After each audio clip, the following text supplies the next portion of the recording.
Hello, this is Allie with the Perception Trainers, author of The Perception Diet, and today I have a video request for you, and that is to talk about FOMO, or fear of missing out. And I'm also going to tie in like information hoarding, just like hoarding, so like this fear of missing out on, this can be like social things, like fear of missing out on things that are going on with your friends or your family or at work or whatever, and like you wanting to do a specific thing but scared that you're missing out on all the other options that you're saying no to. And this is also FOMO in fear of missing out on information. So like people who are constantly, like collecting magazines or collecting newspapers or collecting tabs on your computer or just collecting a whole bunch of, like, a lot of information and storing it and never actually really even looking at it, but just like having it there. So there are a couple of things that I want to talk about first before I get into, the kind of like my advice for FOMO. So the first thing that I want to talk about is that when we are in this state of fear, right? So this fear of missing out. So you're scared that you're going to miss out on what's going on with people. So this might look like, you really want to have a nice relaxing night in, but you know that your friends are going out and they're going to go do this thing, and you don't even really want to go do what they're doing. You're not really even interested in the thing that's happening, but you're scared that if you're not there, you're going to miss something, right? So you're constantly like second guessing yourself, like, oh, should I stay? Should I go? Should I do this? Should I do that? And you never feel at peace with your decision, the decision that you've made. So like, I'm going to stay home, but so then you end up staying home and you just like regret it all night just thinking about what you're missing, right? So you're not even enjoying the thing that you're doing, that you're not even enjoying the experience that you've chosen to have. You're just like regretting it the entire night, wondering what you're missing out on. Or, you make a decision to go to this thing and then you're wondering what you're missing out on with the other three options that you had, the other two options, or the other one option, right? And so like you're constantly in this state of like indecision. And then the decision that you finally do make, you don't actually enjoy it or experience it because you're feeling like you're missing this other experience, right? Same thing with when we're constantly hoarding information and we're scared to lose it. So like when we don't want to give away the magazines because like we might need that someday, or like there's an article in there that we might need someday, or we don't want to give away the newspaper, or we're constantly like collecting books on our Kindle or collecting books on our computer or collecting tabs on our computer, and we don't ever even look at it. Like, it's very rare that we ever actually read the article or actually read the book or actually need the piece of information, but we're so scared to let it go because what if we need it at some point in the future? This is a fear, right? And so my first approach with any kind of fear is like, I could totally tell you what I think this is, which I'm going to do later on in this video. But what I want you to do first is I want you to go and look at this fear. So like, take the last time you had this fear of missing out on what was going on with your friends when you decided to stay in, and just conjure up that fear in your mind. Like, actually take yourself back to that place where you were having that experience of like, okay, I'm gonna stay in, but now I'm just freaking out about what I'm missing out on. And I want you to really put yourself in the feeling state of that happening right now. Same thing with if you've got like 100 million tabs on your computer, you've got all these magazines, and you're thinking, okay, I need to get rid of this, but I'm really scared to and I don't want to, and I'm afraid to let this stuff go. I want you again to put yourself in that feeling state. Really put yourself in that feeling state and say, okay, if I were to miss out on what's going on with my friends, if something what is actually so scary about missing out on what's going on with them? Okay, so you might say, well, the thing that's so scary is like something exciting and fun might happen that I miss out on. Okay, so what happens if that happens, right? Well, then they had fun and I didn't. So why is that so scary? And I want you to keep questioning, why is this scary? Why is this scary? Why is it scary? As in, what are you making it mean? What are you making it mean? What are you making it mean? Until you find the root fear that you have going on. What are you actually afraid of? Because missing out on something, you're not actually afraid of that. Right? Because you miss out on things all the time. We're constantly missing out on a whole bunch of stuff, right? Every single time you make a choice, you're literally missing out on a billion other things that could have happened, that you could have done, that you're not doing. And so that's not really what we're afraid of, right? There's a deeper fear behind that. And then same thing with if you were to close all your tabs.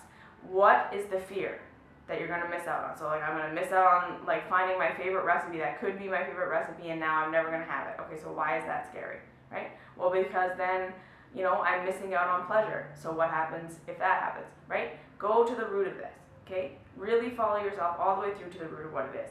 And so I want you to pause this video now and go do that exploration for yourself. Because again, I can tell you what I think it is and I can give you some theories and that's really great. But I think that at the end of the day, you having your own experience of personal self-inquiry with regards to these kind of like fears that are coming up over and over and over again is so much more powerful and so much more useful and so much more potent.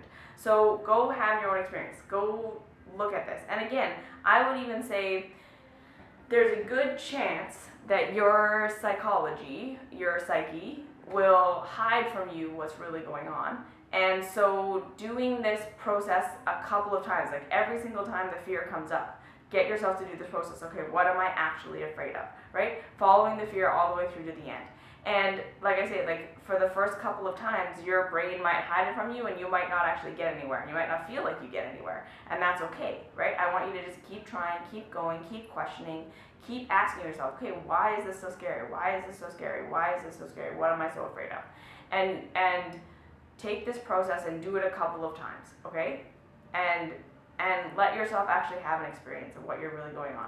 And you'll know, because it'll be like a eureka moment. It will. Like, every single time I've done this process and actually hit on what I was actually afraid of, to the point where I could start moving forward, not being afraid, it was like, oh, yeah, that makes so much sense. No wonder. Oh my goodness, blah, blah, blah. And that's really what you kind of want to have, okay? So go figure that out. So now, if you're kind of going through this FOMO thing and it's a thing that's constantly coming up, there are two kind of things I want you to consider when you're looking at this in yourself, okay? So number one is that when we're having FOMO, okay, like especially with like social stuff and like even just like life stuff in general, like you take this job, you wonder what would have happened with that job. You do this experience, you wonder what would have happened if you had done this experience. Da, da, da. You're constantly questioning yourself. This can be a root issue of you not trusting yourself to make a good choice for yourself. Okay? And again, I think that a lot of adults walking around today never learned how to actually trust themselves to make a good choice for themselves. Right? So we're constantly looking to the outside for someone or something to tell us the right choice, right? And really what this boils down to is like we're not confident in our own ability to make a choice for ourselves that's going to make us happy, right? Because that's what we really want. We really just want something or someone or some experience or whatever. We want to be happy. We want to be the most happy that we can be. And so when we're confronted with several choices, the anxiety and the fear is that you're going to make the choice that's not going to make you the most happy. And I know that that might seem really simple, but it is, right? We're all very afraid of not being happy, and we're all very obsessed with being happy. And so when, like I say, when life presents us with several choices, a lot of the time we doubt our ability to make the most happy choice for ourselves because we truly believe that our happiness is based on the experience we're having, right? So if our happiness is based on the experience we're having, then all of a sudden it's very, very important that you make the right choice about the right experience, right? And so I'm actually going to be making another video, so the next video that I will be putting out is going to be more on this topic of happiness and where we're kind of going wrong with getting it. But I just want you to consider, do you actually trust yourself to make the right choice when it comes to your own happiness? And do you actually even believe that there's a right choice when it comes to your own happiness? Is happiness something that comes from the outside, or isn't it? Right? Because if it isn't, if it's really true that happiness is something that comes from the inside, that happiness is a choice, then all of a sudden all this FOMO doesn't really make any sense, right? Because again, the FOMO is, I'm afraid that I'm going to make a choice that's not going to be the most happy. So what might be happening here is that you always have that option to go read the article or read the book or blah, blah, blah. You have this escape route, right? So it could be that you're using whatever it is that your FOMO thing is as an eject button from your life. Either as a distraction, right? So like you're constantly having all this information that you're having to deal with and you're worrying about it, and it's like creating a whole bunch of things that you have to do that are kind of a nuisance in your life, but really it's a good thing because then you don't have to think about your relationships or think about your body or think about whatever it is that you don't want to think about. And the second thing is that you always feel like you have something that could make this situation more pleasurable just in case the situation is shitty by going and reading the thing or going and reading the article or whatever. You always have this safety net, right? So I just want you to think about those two things. Is it that really you're thinking that happiness comes from the outside and therefore you can make the wrong choice and be less happy? Or are you creating distraction and drama and stress for yourself as a way of, like I say, making the situation that is uncomfortable less uncomfortable, right? You have something to go to that's more exciting or more lovable or something that might lead to happiness, or as a way of ejecting yourself from whatever it is that you don't want to deal with because you've got to go deal with all this information, right? You've got this like problem of all this disorganization that you have to, that's constantly, you know, taking up your time and your energy so you don't have to think about these other things. Okay? So just some things to think about. Alright, so that's the end of this video. If you have any questions, comments, concerns, please leave them down below. I love hearing from you. If you have a video request, send that to me. I'm totally happy to do videos for you. Find me on Instagram, Ali_perception trainers. Find me on Facebook, Perception Trainers, and I will see you in the next video.